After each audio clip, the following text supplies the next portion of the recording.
Hello friends, today is Friday, February 26th, 2021. Let's catch up.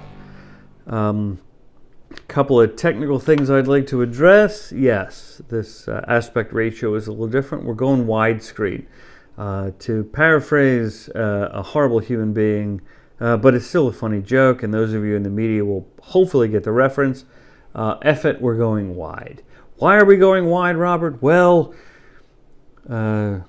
I've decided to actually roll these on the YouTube, and I, at moment of shooting, don't necessarily know if the ones that I've shot before will, or if I can adjust the date of publication. So we'll just say this is the first one you have seen, and if you are a part of the YouTube audience, this is the catch-up.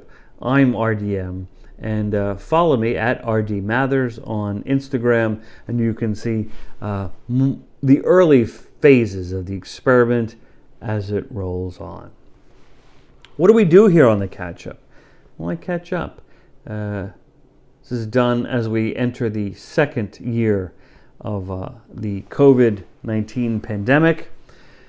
I haven't seen a lot of people physically, a lot of screen time, so why not lean into it? Those of you who've been watching these on the Instagram and the Facebook, yeah, I churched it up for you on a Friday night.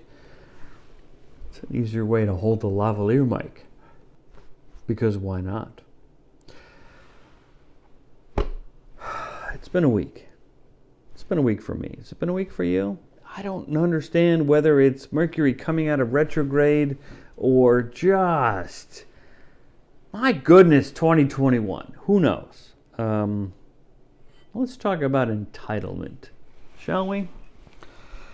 There's legitimate entitlement and there is illegitimate entitlement.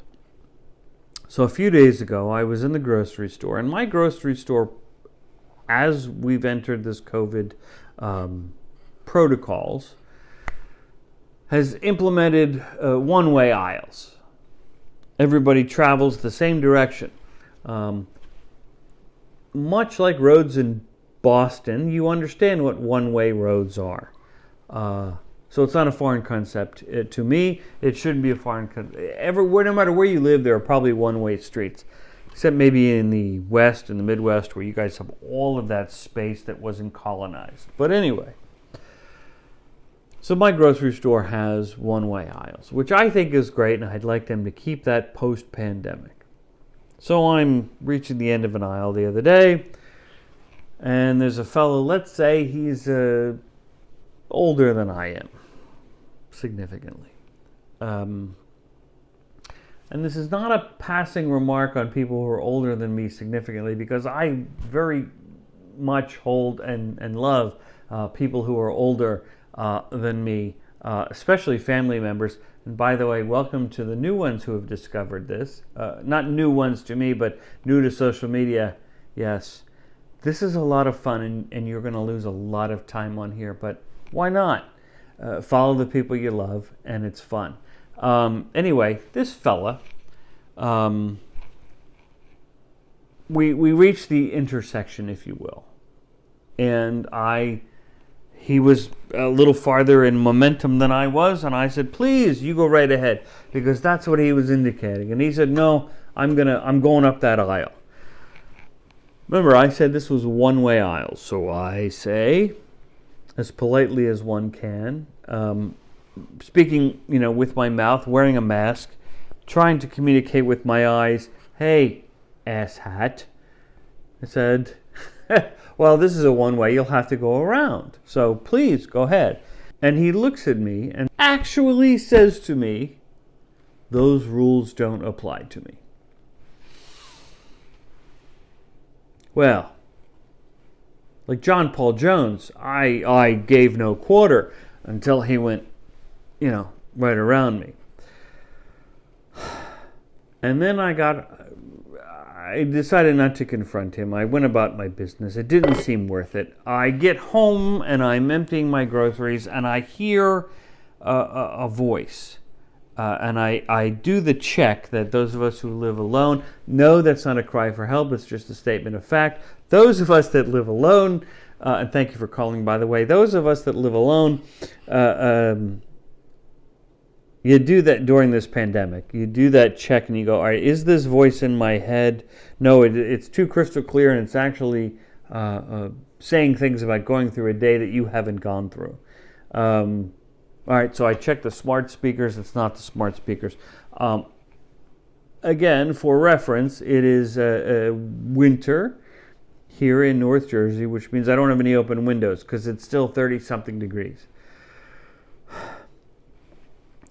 I look out the window and I see that there's a woman in her car. And I realize that's where the sound is coming from. And I know this woman is not screaming or making a TikTok. I mean, that probably would have been fun. No, she's having a phone conversation with someone. And I can hear, not her, but I can hear the phone conversation. I can hear that side of the conversation. And it's funny because usually when you hear a phone conversation, unless someone has inappropriately put their caller on speakerphone, you shouldn't hear what the other side, if you're not involved in the conversation, is. No, I could plainly hear all about this person's day, and I will save them the embarrassment of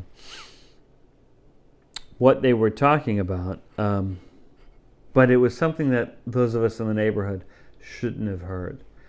So there's that experience. There's the fellow who believes that the rules don't apply to him, and then it got me thinking about entitlement. And not that I wanted to turn this into a what grinds my gears segment. Shout out to Seth MacFarlane and Alex Sulkin. Please follow me. Why do people feel they're entitled to, or the world revolves around them? Where does this false sense of entitlement come from? Listen, we all are entitled to some basic things. Freedom, like legitimate freedom. Love, respect. We're entitled to respect. We're entitled to, life, love, and the pursuit of happiness. That's what we're entitled to. Making our way in the world today. It does take everything you got. That's what we're entitled to. But you got to earn a lot of stuff, right? You have to work for it. Nothing should be handed to anyone. Now, since the beginning of time, sure, people have felt that rules and norms don't apply to them. So I think about these two experiences, and there are some others, and one day I may share a particular pasta event in Georgia with you.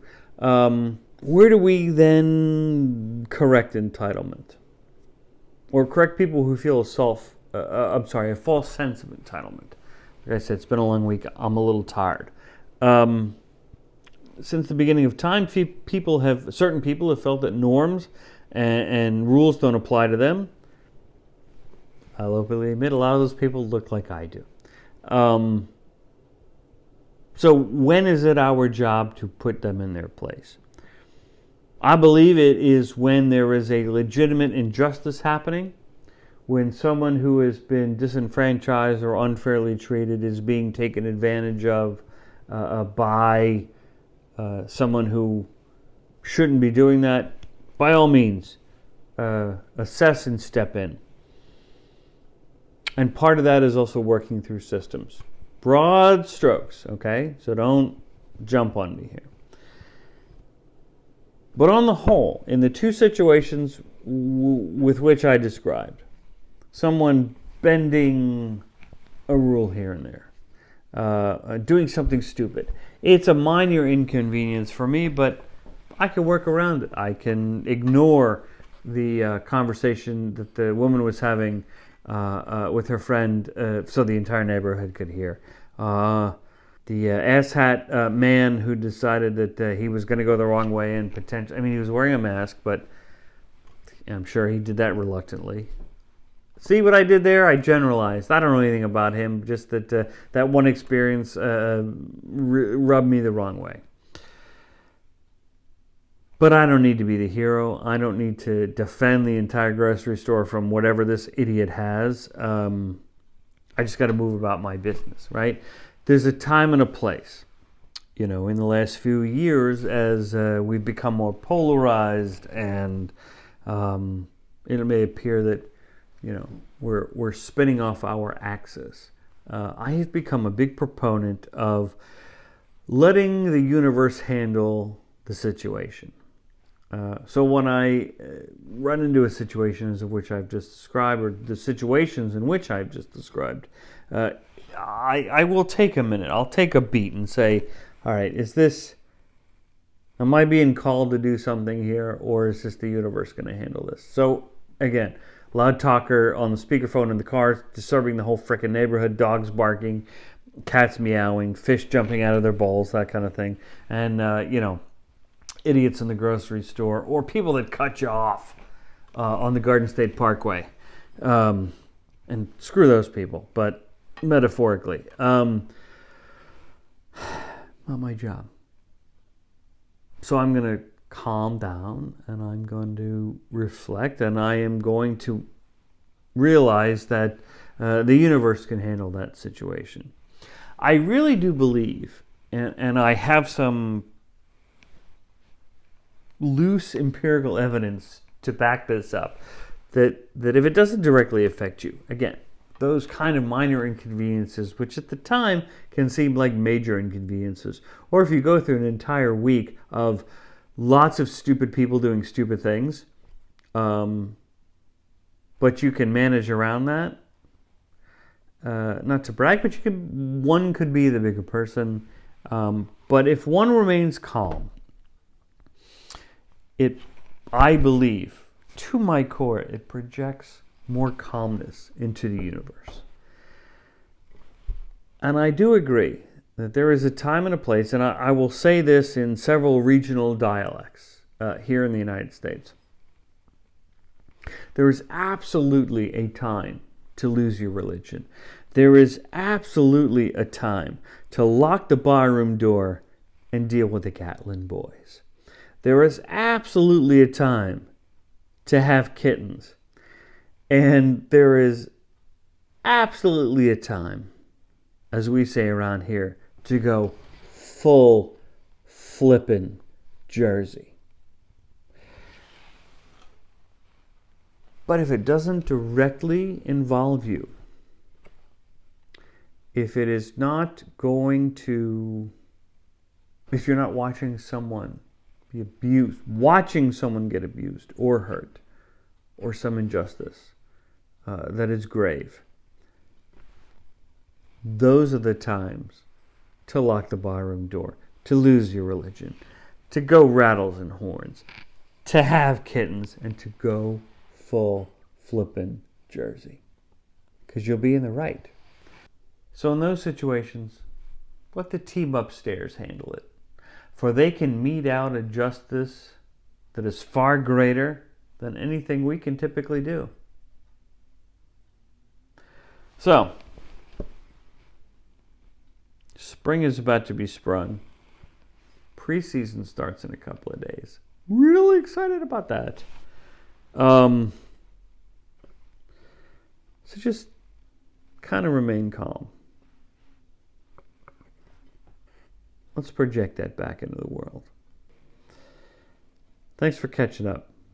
See you next time.